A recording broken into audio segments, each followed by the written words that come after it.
In this lesson's episode, discover how the collapse of FTX reshaped the crypto industry, forcing a shift towards self-custody and redefining trust in digital assets. Learn why centralized exchanges lost credibility, how self-custody became a necessity, and why crypto's future depends on balancing security with usability.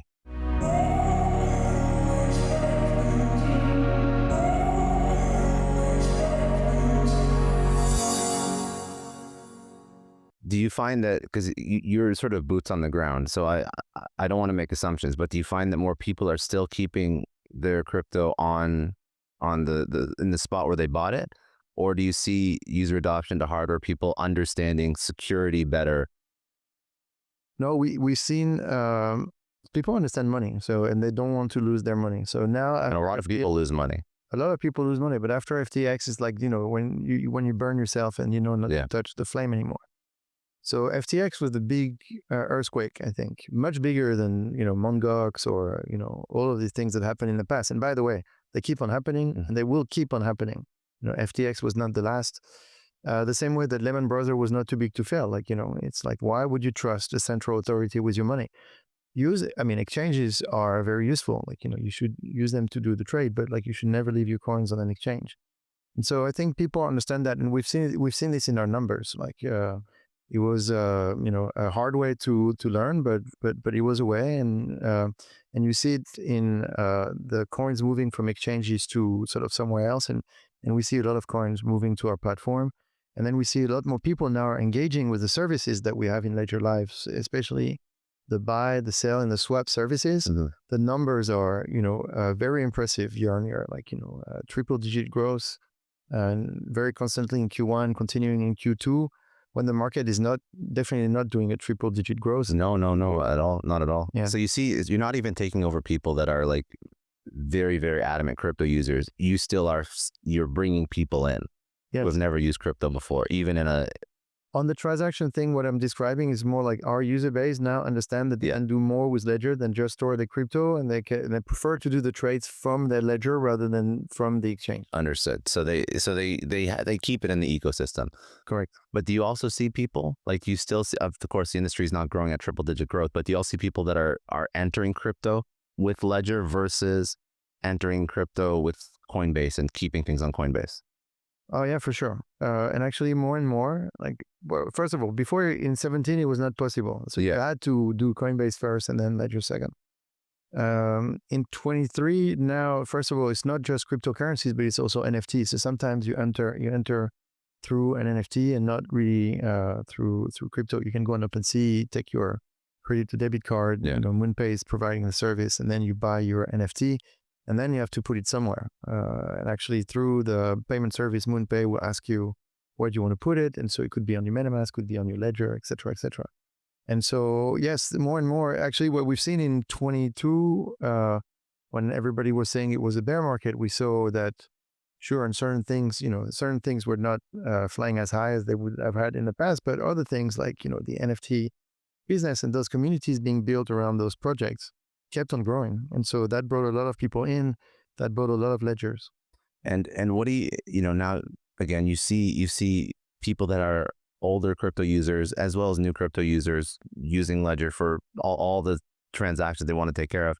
What do you think is the key to user adoption? Do you think that there is, unfortunately, the requirement for more FTX type things and actually not user adoption, so that would be migrating people over that are already crypto users, but let's say bringing new people in.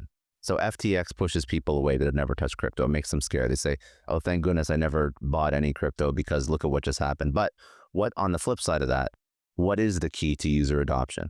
Okay, but first, I think so far, everybody got it wrong to think that speculation over coins was actually crypto.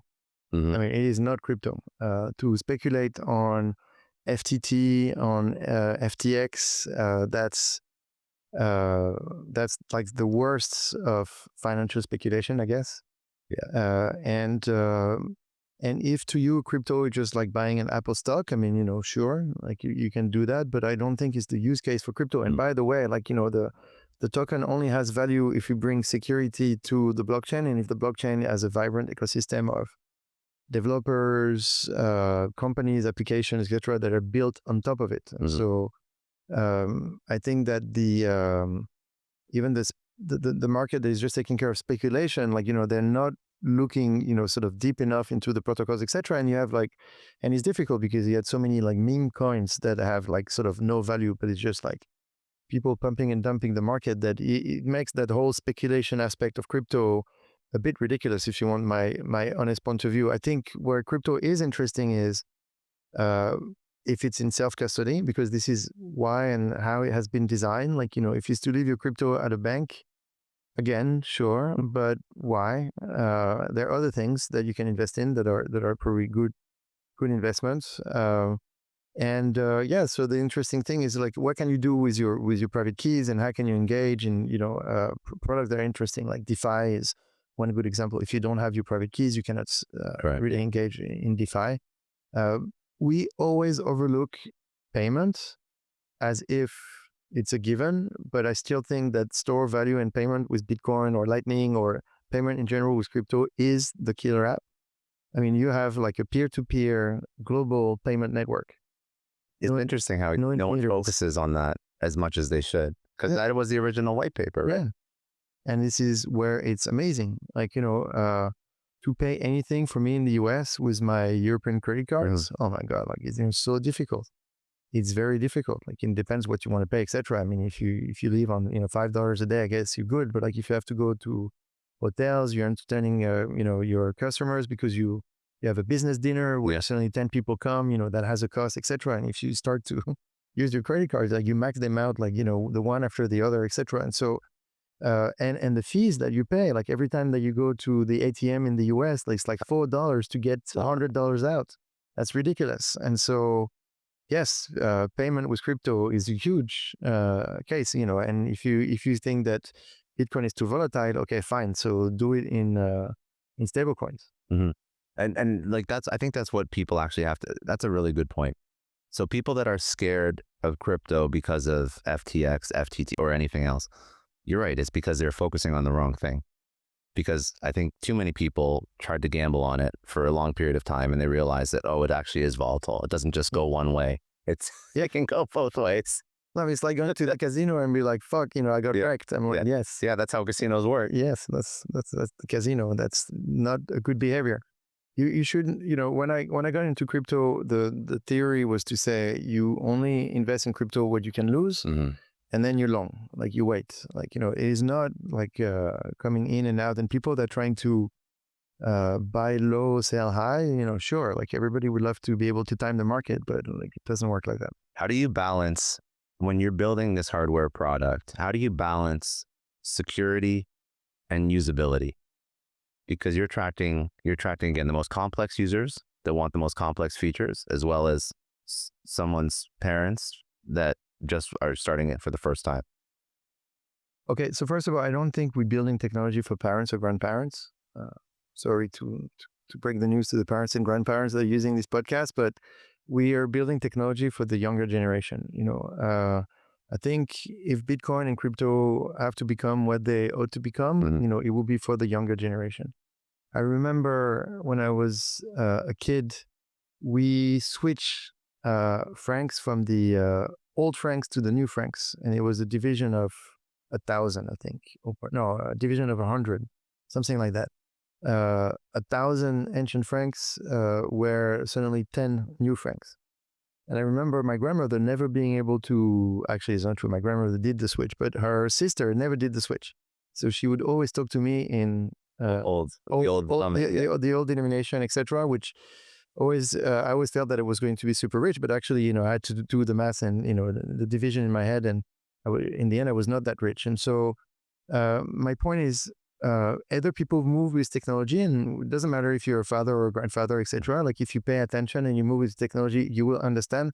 But the technology is developed for younger generations. Okay, so now that I've said that, how do you combine, security and ease of use? You do. So Stacks was an interesting story where Tony Fadell, the inventor of the iPod, joined Ledger and to design Stacks. And there has been that healthy tension between Tony, who's a product guy and wants product features and a product that is easy to use, and the ledger team that is a security team, and it's like, that's not possible, we can't do that, etc. And so in the end, you make it work, and you make it work by saying, number one, there is zero compromise on security ever. Like it's not even a discussion. We don't even open the discussion. If there is a flaw, or if there is a way, even if it's very difficult, that someone could get into the device, then it's a no-go. Then we have to change the design, we have to change the product, etc. So, but once you you pass that hurdle of zero compromise on security, then you try to develop products where basically you make the onboarding easy and the connectivity easy. These are 2 pain points that you're really trying to solve for. So I need to set up my bank account, I need to set up my wallet, I need to set up something, how easy it is. And by the way, coming back to your previous question, I'm like, oh, this shit is hard. I don't know. Like, last time I tried to set up like an exchange account, it wasn't easy. You have to have your ID, you need to understand the kind of levels, so level 1 is like, okay, just one ID. Level 2, you need 2 IDs, a proof of residence, etc. Like, it's not so easy. Like, to register at a bank is not so easy either. Some make it like easier than others, like Revolut has a very slick service, but this is why they're super successful. Yeah, you're right, actually. Because they brought that into the market. So even in the old financial market, most of the UX UI are really bad. And so I would actually argue that what we're doing now, and especially with Stacks in terms of onboarding, is going to be flawless. And then in terms of connectivity, is like, okay, once I have that thing, like, what can I do with it? That's the second problem that you're trying to solve, and to make it as connected as possible. Think about the iPhone. Like, the iPhone was a hit because suddenly you could connect to the internet. Thanks for tuning in. If you found this valuable, don't forget to hit that subscribe button so you never miss an episode. And if you want to dive deeper into this conversation, check out the links in the description to watch the full episode. See you in the next one.